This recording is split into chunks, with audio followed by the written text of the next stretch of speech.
It's time to take a look at what's happening around Wyoming for Monday, March 3rd. I'm Wendy Corr, bringing you headlines from the Cowboy State Daily newsroom, brought to you by the Wyoming Senior Olympics, thanking the participants, volunteers, supporters, and sponsors of the February Winter Games in Pinedale. Visit WyomingSeniorOlympics.com.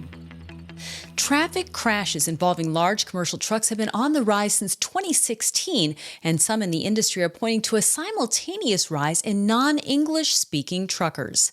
Cowboy State Daily's Claire McFarland reports that 2016 was the year the Federal Motor Carrier Safety Administration issued a memorandum telling safety inspectors not to suspend commercial drivers for failing to communicate well in English. People who work in the industry are noticing oh, that one didn't speak English, that one didn't speak English, that one tried to order fuel and couldn't speak English. From talking to truckers, people who work with truckers all the time, it's been kind of in the back of their minds, how can he read the signs if he can't order fuel? But then the dots really connected when I talked to Shannon Everett, who runs a group representing American truckers. And he said in 2016, the federal government said, okay, inspectors, stop suspending truckers for non-English proficiency. Because before they could pull you from your operation if you could not read the signs, communicate with the general public, and log your own reports in English. And then in 2016, there was this memo saying, oh, don't suspend them for this anymore. After that, the fatalities really started to climb. Wyoming is no stranger to deadly large truck crashes and had the most per capita of any state in 2022. At Wyoming's Evanston-based port of entry, it is not uncommon for Wyoming Highway Patrol inspectors to encounter truckers with non-citizen licensed commercial driver's licenses. With President Donald Trump's promises to drill, baby, drill, many Wyoming oil and gas service business owners are hopeful that an energy boom is waiting around the corner. But for now, it's been a game of hurry up and wait. Cowboy State Daily's Renee Jean reports that operators are still having a hard time getting permits, although some activity is picked up, with optimism riding high. The more you produce, the bigger the supply is. What happens to price? It goes down. So if you get below that $60 per barrel oil, you're not going to drill a new well. So companies stop drilling when the price goes down. I think the other contributing factor, permits are still taking a long time to get, right? Trump's only a month into his administration. There are a lot of regulations that would have to be streamlined or lifted or changed in order to speed that up significantly. Additionally, Jean reports the industry's own success is making new wells unnecessary. Oil and gas engineers are learning how to enhance the oil recovery and make their wells last longer so they don't have to drill a new well as often to keep production high. With the repeal of Wyoming's gun-free zones, it's become one of only 5 states allowing people to carry concealed weapons in K-12 public schools without requiring special permission from school authorities. Effective July 1st, adults aged 21 and older with concealed carry permits may also take their weapons into public schools in Wyoming with the passage of House Bill 172.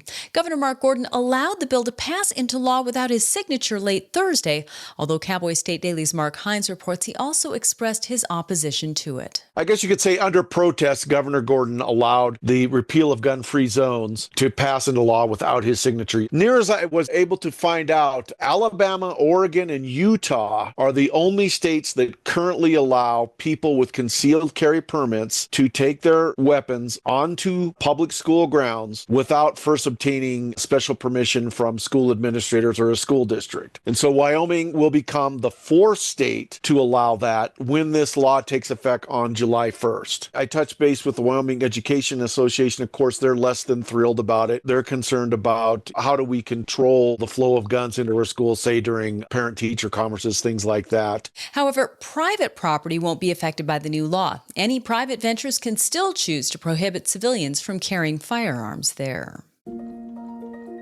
There are dozens of important and much visited petroglyph sites throughout the American West, so it takes a lot for one of those sites to stand out. That's what makes the White Mountain petroglyphs north of Rock Springs one of the most unique, hands down. The site features an extensive series of images from indigenous people covering a vast stretch of history depicting warriors, wildlife, and battles. But the site's most intriguing feature is a soft sandstone pillar in front of the main face. Several handprints have been deeply elongated and embedded on all sides of the pillar, and Cowboy State Daily's Andrew Rossi reports that it's a petroglyph that archaeologists have yet to understand. There are theories about what these hand grooves might have been. They could have been a source of obtaining power. One of the more controversial theories is that they're actually evidence from birthing sites of women actually grasping onto the pillar while giving birth. But the fact is, the one thing that archaeologists can agree on is that there's nothing quite like them in Wyoming or anywhere else for that matter. They're a unique structure that obviously have some kind of important significance, but unlike other petroglyphs where you can see the same images at several sites and get an idea of what's being depicted, these grooves are unlike any other petroglyphs, and their symbolism, or what they are or what they aren't, remains unknown. Thanks to social media, the handprints have become the most recognizable feature at the White Mountain Petroglyph site. Archaeologists hope increased visibility will increase awareness and responsible visitation of the unique site.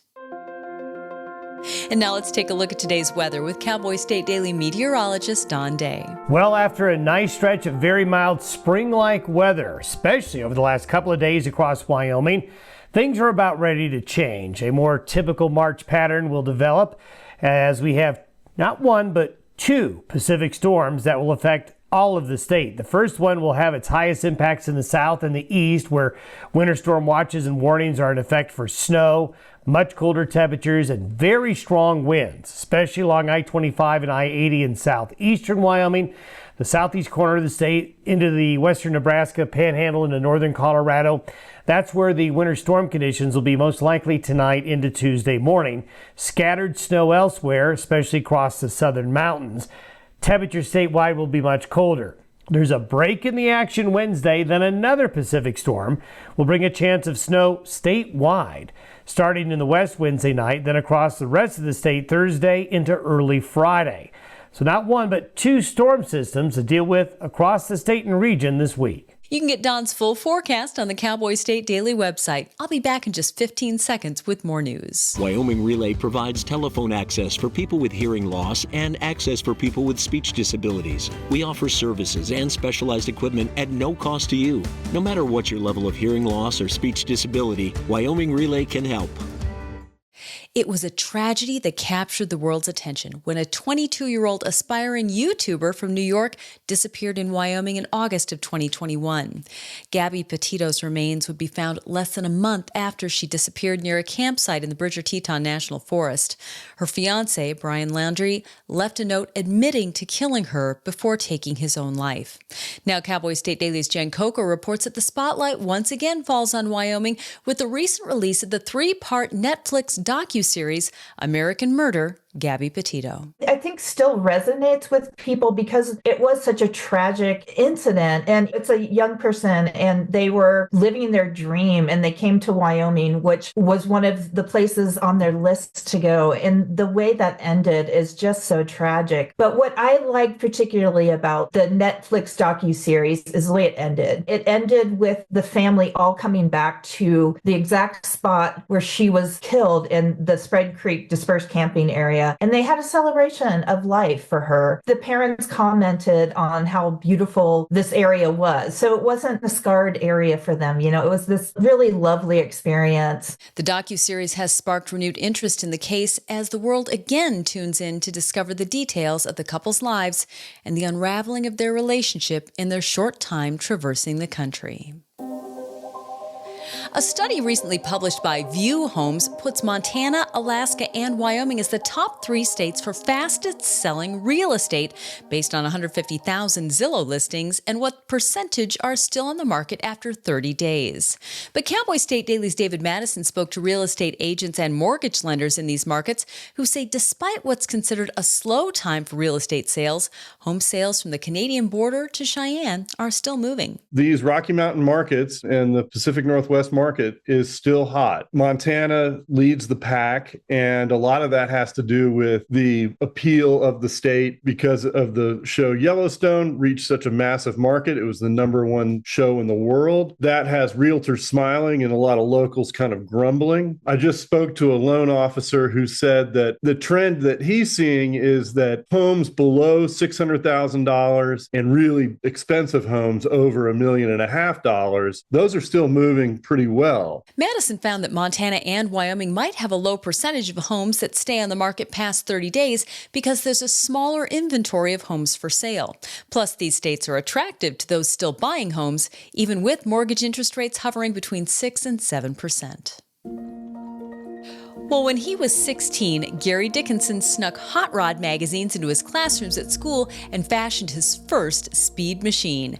Now at 72, Gary Dickinson has collected 5 acres of rusted, faded, and diamond-in-the-rough classic cars on the old rail right-of-way northwest of Glen Rock. Cowboy State Daily's Dale Killingbeck took a trip out to Dickinson's junkyard.